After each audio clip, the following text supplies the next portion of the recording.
பழையன கடிதலும் புதியன புகுதலும் என்ற பழமொழிக்கு ஏற்றார் போல தமிழக அமைச்சரவையில் சில முக்கிய புள்ளிகளின் இலாக்காக்கள் மாற்றப்பட்டிருப்பதுதான் தற்போதைய ஹாட் டாபிக். அதில் அமைச்சரவைக்குள் மீண்டும் வந்திருக்கும் தென் மாவட்ட புள்ளி இவர் எப்படி மீண்டும் அமைச்சரானார் என்ற கேள்விகளை பலருக்கும் எழுப்பியிருக்கிறது. 7 மாதங்களுக்கு பின் தமிழ்நாடு அமைச்சரவைக்குள் மீண்டும் கம்பேக் கொடுத்திருக்கும் அந்த அரசியல் புள்ளிதான் பத்மநாபபுரம் சட்டமன்ற தொகுதியின் சட்டமன்ற உறுப்பினர் மனோ தங்கராஜ். தமிழ்நாட்டின் கடைகோடி மாவட்டமான கன்னியாகுமரியில் உள்ள கருங்கல் தான் மனோ தங்கராஜின் சொந்த ஊர். பள்ளியாடியில் உள்ள LMS பள்ளியில் பள்ளி படிப்பை முடித்ததும் மார்த்தாண்டத்தில் உள்ள நேசமணி மெமோரியல் கிறிஸ்டியன் காலேஜில் இளங்கலை ஆங்கிலம் பட்டப்படிப்பில் சேர்ந்தார். அரசியல் பின்புலமே இல்லாத மனோ தங்கராஜுக்கு இந்த கல்லூரி காலம்தான் பெரும் டேர்னிங் பாயிண்டாக அமைந்தது.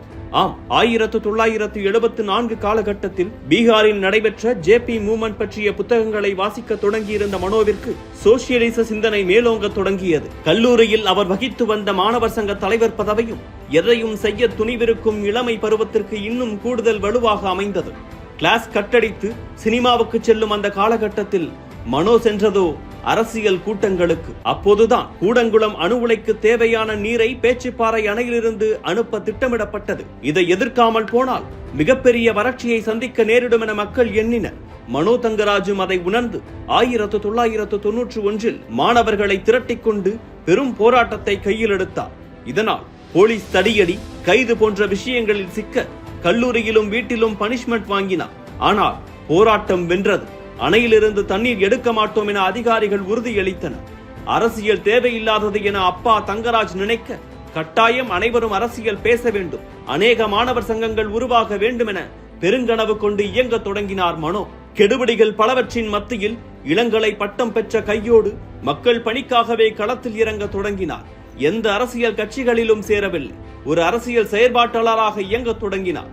சுற்று வட்டாரத்தில் நடக்கும் நல்லது கெட்டது என எல்லா நிகழ்வுகளிலும் பங்கேற்பது, மக்கள் சார்ந்த போராட்டங்களை முன்னின்று நடத்துவது என குமரியின் செல்ல பிள்ளையாகவே உருவானார். இந்த பிரபலத்தால் 1996 நடந்த உள்ளாட்சி தேர்தலில் மனோ தங்கராஜ் வென்றார். இளமை பருவத்திலேயே அரசியல் கட்சிகள் பலவற்றின் நிகழ்வுகளிலும் பொதுக்கூட்டங்களிலும் பங்கேற்றிருந்த மனோ தங்கராஜுக்கு திமுக பேசி வந்த சமூக நீதி மிகவும் பிடித்து போனது. மதம் அவரவர் விருப்பம், சாதி இல்லை என சிறு வயதிலிருந்தே நம்பிக்கை கொண்டிருந்த அவரை திமுகவின் கொள்கைகள் பெருமளவு ஈர்த்தன. அப்போதைய சமயத்தில் தமிழ்நாட்டில் அதிமுக ஆட்சி இருந்த போதும் திமுகவில் தன்னை விரும்பி இணைத்துக் கொண்டார் மனோ தங்கராஜ். திமுக மாணவர் அணியில் மாவட்ட பொறுப்பு கொடுக்கப்பட்டதால் மாணவர்களை ஒருங்கிணைப்பது, போராட்டங்களை மேற்கொள்வது என குமரியில் வளர்ந்திருந்த தேசிய கட்சிகளுக்கு மத்தியில் திமுகவை வளர்த்தெடுக்க தொடங்கினார் மனோ தங்கராஜ். அப்போது நடந்த உள்ளாட்சி தேர்தலில் மீண்டும் வென்றார். இப்படி கட்சியில் இணைந்து சுமார் 15 வருடம் களப்பணியாற்றிய பின்தான் திமுகவின் சட்டமன்ற வேட்பாளர் ரேஸில் சேர்க்கப்பட்டார். 2016 சட்டமன்ற தேர்தலில் குமரியின் பத்மநாபபுரம் தொகுதியில் போட்டியிட அவருக்கு வாய்ப்பு கிடைத்தது. அதிமுக, பாஜக, தேமுதிக வேட்பாளர்களை தோற்கடித்து சுமார் 40,000 வாக்குகள் வித்தியாசத்தில் வென்று குமரிக்கு தனது வருகையை அறிவித்தார் மனோ தங்கராஜ். அதிமுக ஆட்சிக்கு எதிராக திமுக முன்னெடுத்த போராட்டங்கள் பலவற்றை குமரியில் தலைமையேற்று நடத்தினார். அவரது ஆக்டிவ் பாலிடிக்ஸ் திமுக தலைமையிடத்தில் நற்பெயரை உருவாக்கி கொடுத்தது.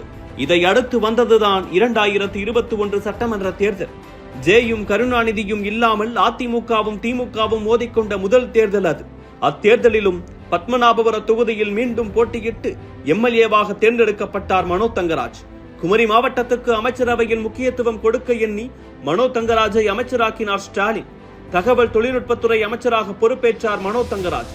சிறிய துறை என்றாலும் கூட முடிந்தவரை சிறப்பாக செயல்பட்டு வந்தார். ஆனால் 2 ஆண்டுகளில் அவரது இலாக்கா மாற்றப்பட்டது. 2023 காலகட்டத்தில் பால்வளத்துறை அமைச்சராக இருந்த நாசர் பொதுவெளியில் செய்த அட்ராசிட்டி ஒரு பக்கம், ஸ்டாலினுக்கு குடைச்சல் கொடுக்க மூத்த அரசியல்வாதியும் நிதியமைச்சருமாக இருந்த PTRின் ஆடியோ பதிவு ஒன்றும் வெளியாகி மேலும் சர்ச்சையை கிளப்பியது. இதனால் கேபினட் மாற்றம் செய்வது என்ற முடிவு எடுக்கப்பட நிதித்துறை அமைச்சராக இருந்த PTR தகவல் தொழில்நுட்பத்துறை அமைச்சராக்கப்பட்டார். பால்வளத்துறை அமைச்சர் பொறுப்பில் இருந்து நீக்கப்பட்ட நாசருக்கு பதிலாக அப்பொறுப்பு மனோ தங்கராஜுக்கு அளிக்கப்பட்டது. தகவல் தொழில்நுட்பத்துறை அமைச்சராக இருந்தபோது எந்த சர்ச்சையிலும் சிக்காமல் இருந்த மனோ தங்கராஜ் மீது சில சர்ச்சைகள் எழத் தொடங்கின.